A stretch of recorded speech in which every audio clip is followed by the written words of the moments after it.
So this is the continuation video of 8 hours delayed flight PR659 Dubai bound to Manila. So upon arrival guys, makikita nyo dito pa lang sa may pintuan ng eroplano, nandito na yung mga staff, mga crew, may hawak na silang mga pangalan, kung saan yung mga connecting flights namin. So, kasi pilit pa sana naming habulin yung last flight ng connecting.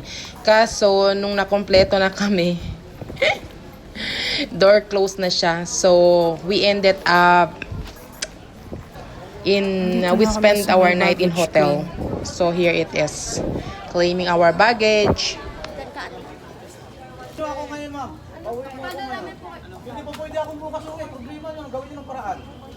Ang anak ko hindi ko nabutang doon. Ito din ako. Sir, okay na yung boarding pass niya? Ito ma'am, uuwi ako ngayon. Ayaw ko mag-uwi sila. Gawa nyo ng paraan nyo. So we arrived 5 o'clock in the evening. So it took us like almost an hour to settle all those things here in transfer desk. So kailangan kunin namin yung bagahe namin kasi nga magbubuk pa kami ng hotel. Hindi namin nahabol yung connecting flight to Zamboanga. Tapos nag-separate na yung sa pula sa puti. So, 6 kami yung taga Zamboanga na pareho yung connecting namin. So, magkasabay kami. Parang nag-book sila ng hotel, ng isang hotel para sa amin. Pero, isa-isa kaming kwarto. So, eto, i-claim namin yung baggage namin. Tapos, before check-in sa my hotel, i-check-in muna namin yung bagahe para sa Zamboanga. Diba hassle? Sobrang stress, ang pagod, ang gutom, tapos malakit kasi wala nang ligo-ligo. Ay, Diyos ko. So finally, nandito na kami sa sasakyan, going sa Century Park Hotel sa may, ano ito siya? Pasay? So it's exactly like 8 o'clock. We arrived in Century Park Hotel. So, nag-check-in kami. Yung dala-dala lang namin, yung hand carry namin, tsaka yung personal belongings. Tapos, free dinner naman siya. So, bago kami umakyat sa kanyang kwarto, nag-dinner na muna kami. Kasi, pagka umakyat na kami sa kwarto, parang hindi na kami makababa sa sobrang pagod. So, eto guys, sagot naman to lahat ng airlines. Sila nag-book, lahat-lahat sila nag-arrange yung connecting namin. Tapos yung bagahe namin para sa Zamboanga, chinek-in na namin. Para kinabukasan, pagka check-in namin sarili namin, wala na kaming bagahe. Dahil priority passenger kami bound to Zamboanga, yung first flight talaga ang kinuha. So, naka-red carpet ang mga delay ang ito, flight. nag-dinner kami. Dumating May kami sa hotel ng staycation. 8 o'clock in the evening. Tapos, diretso kami nag-dinner. Umakyat kami sa kwarto. Tapos, yun na. Ako'y naligo. So, dala-dala yung mga gamit namin. Dumiretso kami dito sa restaurant na may buffet. So, eat all you can naman ito. Pero, yun nga, alauna ng madaling araw, kailangan naka-ready na kami. At kailangan nasa baba na kami ng reception kasi ipipick up na ulit kami papuntang airport. Kasi yung flight namin is 3:30 in the morning. So, parang nag-hotel lang kami para kumain, para maligo at makapagpahinga ng kahit ilang oras. Pero,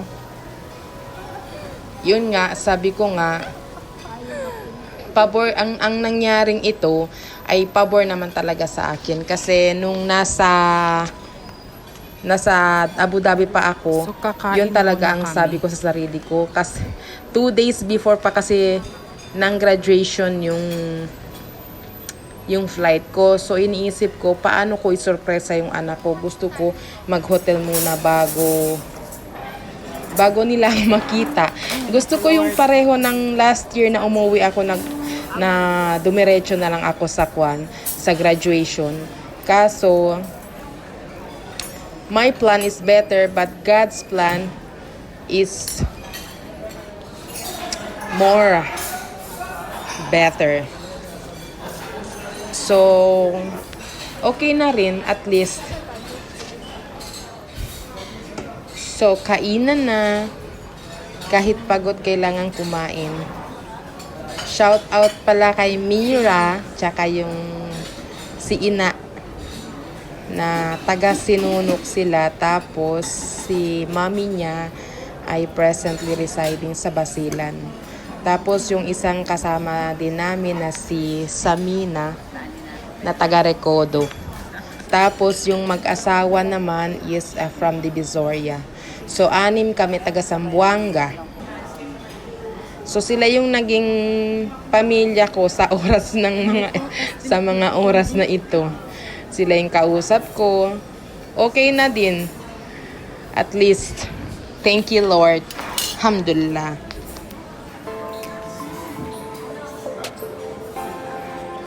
Tapos, meron dito salad. Dessert. May ice cream din. May mga tinapay. Parang bet kung kain.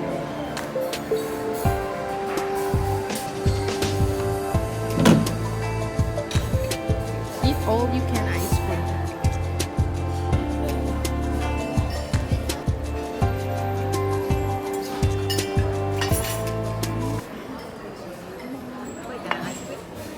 Ayoko nga.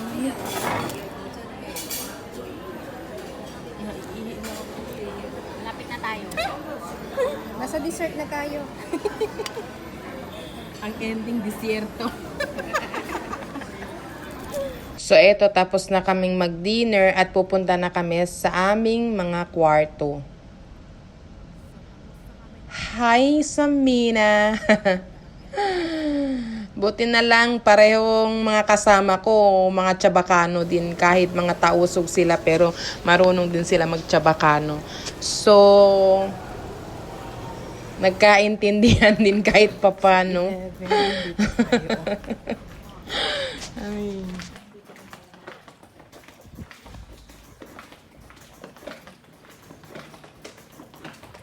Sa 11:20 ako.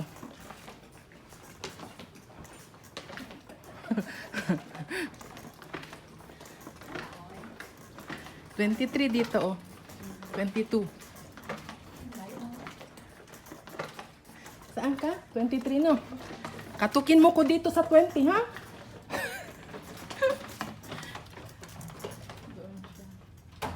Dito ako.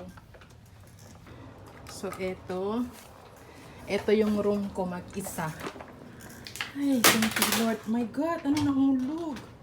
Power bank ko. Ay, yung washroom. Tapos, ay, grabing pagod. Ay.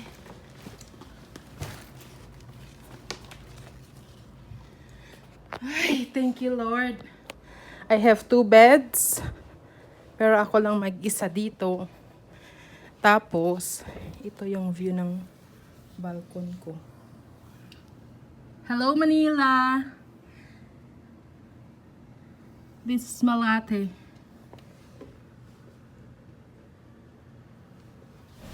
So, it's already 9:30 in the evening. Maliligo lang ako ng saglit. Tapos, mag-aayos ng konting gamit. Yung mga gamit sa hand carry ko. Kasi, upside down na siya. Tapos, hihiga ako ng kahit saglit. Kasi, 1 o'clock I need to go down sa reception. Kasi, tatawag na yung driver. So, eto na nga guys. Nandito na kami sa baba. At nandito na rin yung driver na susundo sa amin at babalik na kami sa airport. O di ba nakakapagod. Parang nag-hotel lang talaga kami para maligo at humiga ng saglit. Pero okay lang. I am still thankful for whatever reason is what happened. I'm still thankful to God. At least we are all safe. So eto, nakapag-check-in na kami dito sa may Terminal 2. Manila bound to Zamboanga. Our flight is at 3:30 in the morning. So, for now, it's already 2 o'clock. So, maglilibot-libot muna kami dito. Maghahanap kami kung saan merong pandesal tsaka kape. Kasi hinahanap din namin yung dalawang mag-asawa na hindi namin alam kung nasaan. Una ata silang bumalik sa airport or nandoon pa sila sa hotel kasi hindi namin sila kasabay pabalik sa airport. Check-in doon. Diretso na kami for boarding. Yung bang dalawang mag-asawa, saan na kaya yun? Nag-iisip talaga ako dun kasi wala ba silang kasama? Yung dalawang mag-asawa, bihagihong.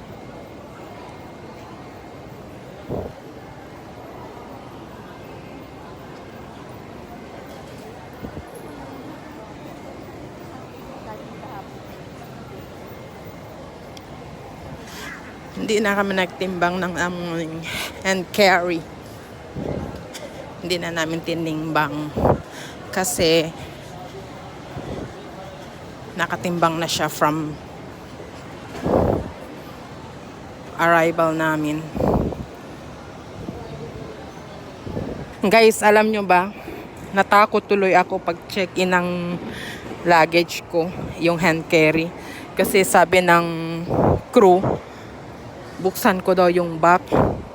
Kinuha niya yung bag ko, buksan ko daw. Tapos sabi ko, bakit?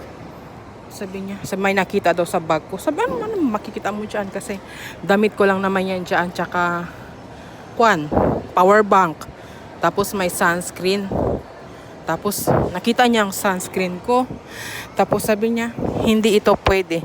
Sabi niya, tanggalin mo. Sabi ko na lang sa kanya, kunin mo na yan kung gusto mong kunin. Ayokong magka-problema ng dahil dyan ng sa sunblock na yan. Ilang ml lang yun. Allowed naman yun kasi pasok naman yun sa 100 ml. Kinuha niya. Sabi ko, sige, kunin mo. Walang problema. Biro nyo ha, galing akong Dubai. Nag-check-in ako international. Wala akong problema hanggang pagdating sa Terminal 1. Tapos ngayon, mag-check-in kami from Terminal 2. Domestic flight. Kinuha niya yung bagahe ko kasi daw may nakita daw siya sa screen dahil lang doon sa sunblock. Ay nako, sa'yo na lang yan.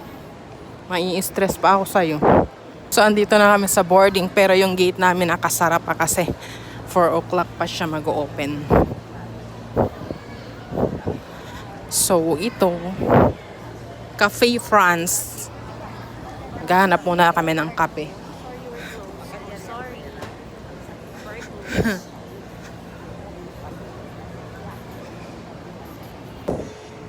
Hinahanap namin yung mag-asawang matanda. Nag-tourist visa din para sa Dubai. Nakasama sana namin pa uwi sa Zamboanga pero wala na siya sa grupo namin. Wala silang dalawa sa grupo namin. Nag-aalala kami kasi matanda na yung silang mag-asawa na masyal sa Dubai. Magsha-shuttle bus na naman kami.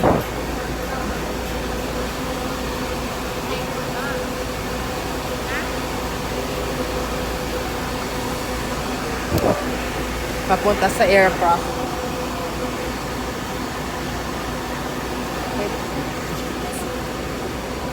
So, eto, nasa shuttle bus kami papunta sa aircraft. Shout out kay Ina at saka kay Mira. I miss you. Eto, on the way na kami. And finally, alhamdulillah, makakauwi na kami. At makakarating, for sure, makakarating talaga kami ng Zamboanga. Safe. Inshallah.